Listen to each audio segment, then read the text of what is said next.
Modern is an ever-evolving eternal format that has been around since 2011. There has been some major changes in recent years that have shaped the format for better or worse. In this video, we went to Mavericks in Mason, Ohio, to ask the players competing in the Modern RCQ about the state of the format in 2022. Basically, it's a tournament where all the best players in the world from different countries and everything come in the same room and play the game that we all love. I am Jace Ballou. And I am Stoneforge Mystic. It's just a really amazing game. It's just mind-boggling to even think about. I guess the rest is history.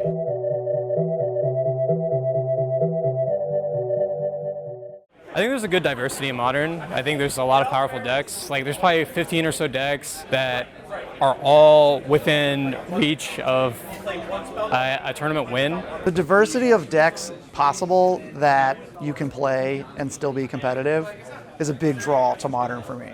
Pretty much the only reason that I'm playing today is because a friend of mine sent me a deck list and said, hey, can you believe it?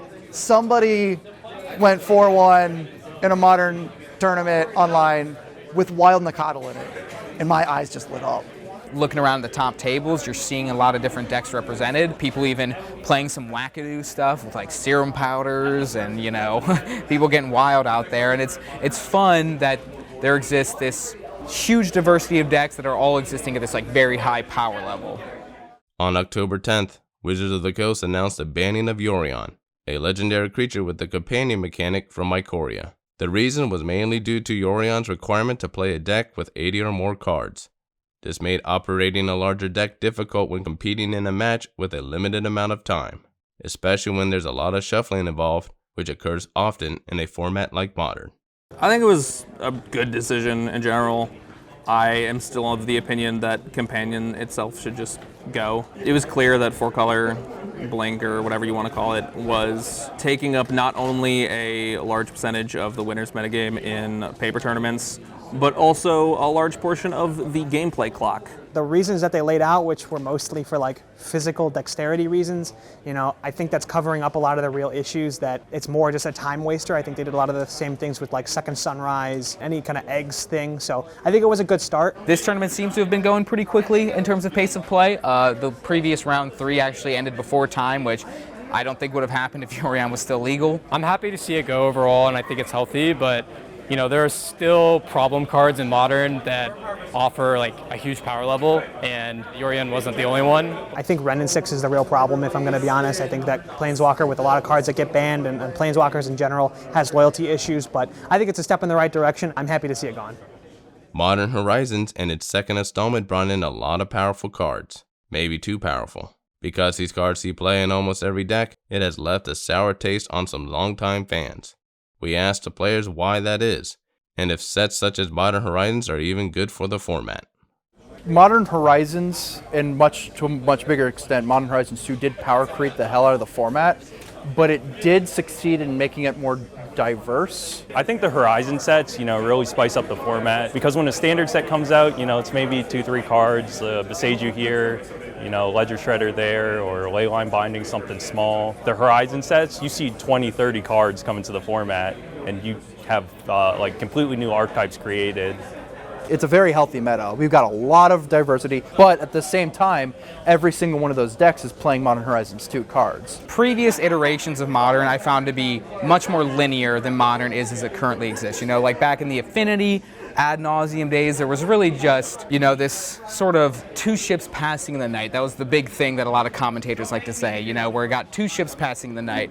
I found that to be far less often contemporarily, which I attribute largely to Modern Horizons 2 and 1 putting these extremely powerful answers and cheap threats in the format. So stuff like Solitude and Fury, you know, say what you will, they really prevent a lot of super degenerate stuff from taking place. You know, having that 0 mana card negative answer, I think, is a net positive to the format. Overall, I do like the format. It is unfortunate that some of my personal favorite cards are no longer playable, and I feel like a lot of people feel that way. Modern used to be this place where you went to play your old cards from Standard. All of these cards that were very powerful, but they weren't things that were completely snowballing, such as Ragavan or free interactions such as, Fury, Solitude, Endurance, all these pitch cards. Those have kind of just pushed all of these old cards out of the format, and that in itself kind of pushes this rotation into Modern that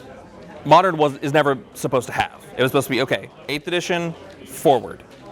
And nothing has to go through Standard, nothing else. The fact that they've changed that has kind of just ruined what Modern was for me. One thing that could hurt the game is if a Modern Horizons 3 comes out in the next year or two and does just as much changes as Modern Horizons 2, it will damage the format. Because one of the reasons people like Modern is because it's a non-rotating format. But if you keep making these massive changes that require people to change out 15, 20 cards in their deck, it's going to feel like a rotating format, even though it's not technically one. With access to sets dating back to 2003, Modern almost feels like how Legacy was 10 years ago, with the exception of some obvious cards.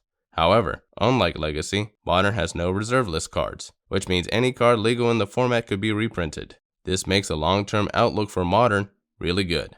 Well, Modern, you're doing very powerful things without reserve list cards, so everybody has access to all the cards in the format. I think that a lot of those same sort of power levels of cards do cross over, and a lot of the things that are strong in Legacy are also strong in Modern that are legal. The power level certainly feels like it. Ragavan, that was too good for Legacy, right? Urza Saga, the elemental cards, Ren and 6, there's so many cards that are very clearly on par with the power level of Legacy format from years ago. Because the reserved list, Legacy as a format is becoming less and less prominent. Even as some people feel like, there's more people than ever playing it.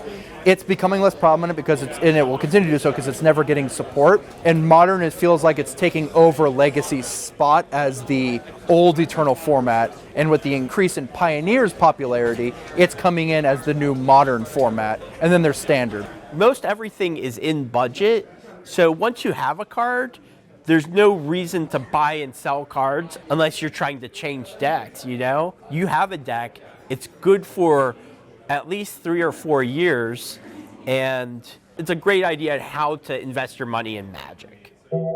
That's it for this episode.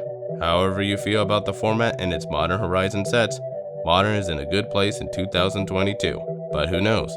Things could quickly change, especially with the increasing amount of new sets releasing.